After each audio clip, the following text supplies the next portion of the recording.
chances by this weekend. All those details coming up as Mountain News First at 4 starts right now. Dedicated to Eastern and Southern Kentucky, this is WYMT Mountain News First at 4. Good afternoon. I'm Olivia Calfee. First at 4, a first in American history. Former President Donald Trump has been indicted on federal charges in relation to a classified documents probe. Gloria Pazmino has the latest. There's never been anything like what's happened. Former President Donald Trump claiming his innocence on social media shortly after news broke of his federal indictment. I'm an innocent man. I'm an innocent person. According to sources familiar with the case, Trump is facing 7 charges, the result of months of federal investigations into allegedly mishandling classified documents as the former president moved from the White House to Mar-a-Lago after his term. In January 2022, Trump sent 15 boxes of documents to the National Archives. That June, his lawyers sent 38 classified records after the former president was subpoenaed. The FBI searched Mar-a-Lago in August and found more than 100 additional classified materials, all as federal grand juries went to work in Washington, then Miami. If he had only returned the documents when he was first asked for them, none of this would have happened. But he didn't. So now he faces multiple charges. The former president and his allies call it a political witch hunt. This is crossing the Rubicon. You know, when we have a weaponized DOJ serving as the Praetorian Guard for the Democratic Party, for the incumbent administration. President Joe Biden addressed the allegations on Thursday before the charges were announced. I have never once, not one single time, suggested to the Justice Department what they should do or not do relative to bringing a charge or not bringing a charge. I'm honest. In Washington, I'm Gloria Pasmino. Today, a World War II veteran and Clay County native was given a highway named after him. Henry Ledford was one of the last World War II veterans. He died back in November 2022. A part of Kentucky Route 66 was named the Henry Ledford Memorial Highway. Kentucky Senate President Robert Stivers says they came together to vote this in. Derek Lewis, who is the state representative, and myself heard about Henry's passing. We both knew Henry and the Ledford family. And we wanted to do something during the legislative session to name a road after the individual that we're here about today.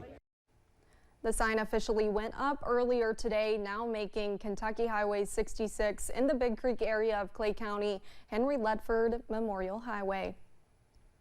Brightview Outpatient Addiction Treatment opened a new location in Pikeville. Brightview works with people who struggle with substance use disorders.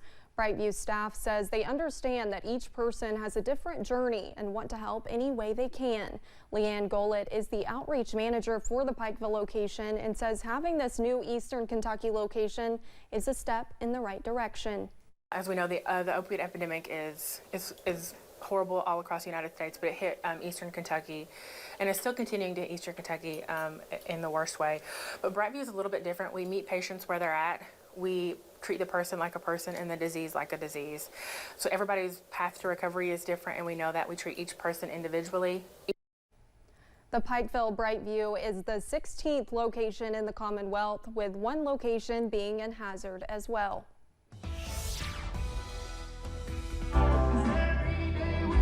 We are live in Bell County for the Laurel Cove Music Festival here in Pineville, and the weather is fantastic as we close out your Friday, not only here in Bell County, but across the mountains right now. Here's a live look from Hazard from the WYMT studio, and as you can see, plenty of sunshine continues across the mountains right now. That current temperature in Hazard, 75 degrees. It's early June, and temperatures only in the middle to upper 70s. It feels fantastic outside right now. 75 in Jackson, 77 for Somerset, 74 over in Pikeville, down to 68 over in Wise at this hour. On radar, a clean sweep. We are watching out for some wildfire haze as those Canadian fires continue to our north, but still not a bad afternoon at all. As we go through the rest of this evening, if you have any plans to maybe fire up the grill, those temperatures stay very comfortable in the middle to upper 70s. We stay dry under that clear sky into tonight.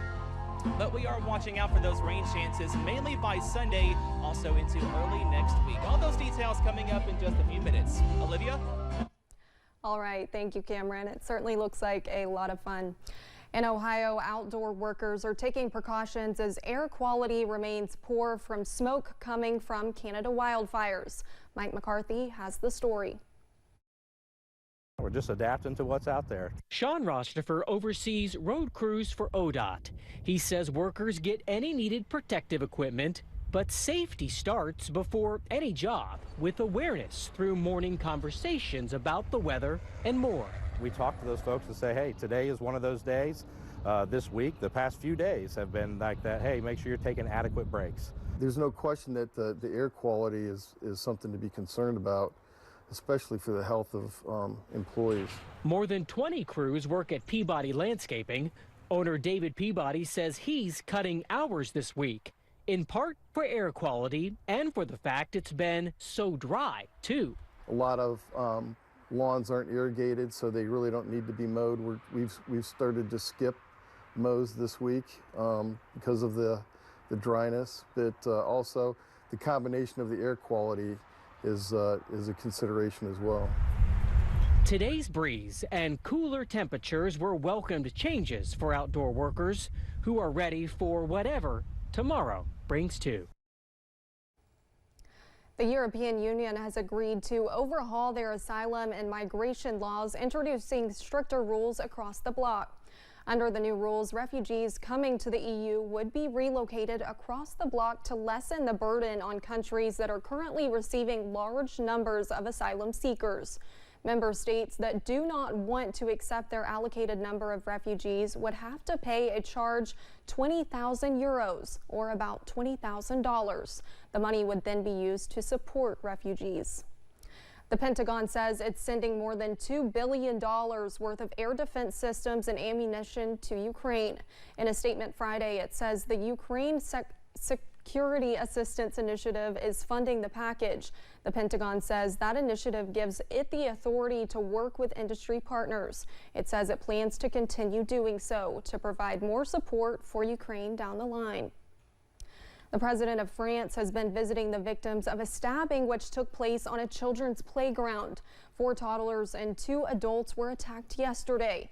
Authorities say a Syrian asylum seeker is accused of carrying out the assault. He was seen entering a playground with a knife and going after the children in their strollers. 2 children are still in a vitally urgent state after surgical intervention.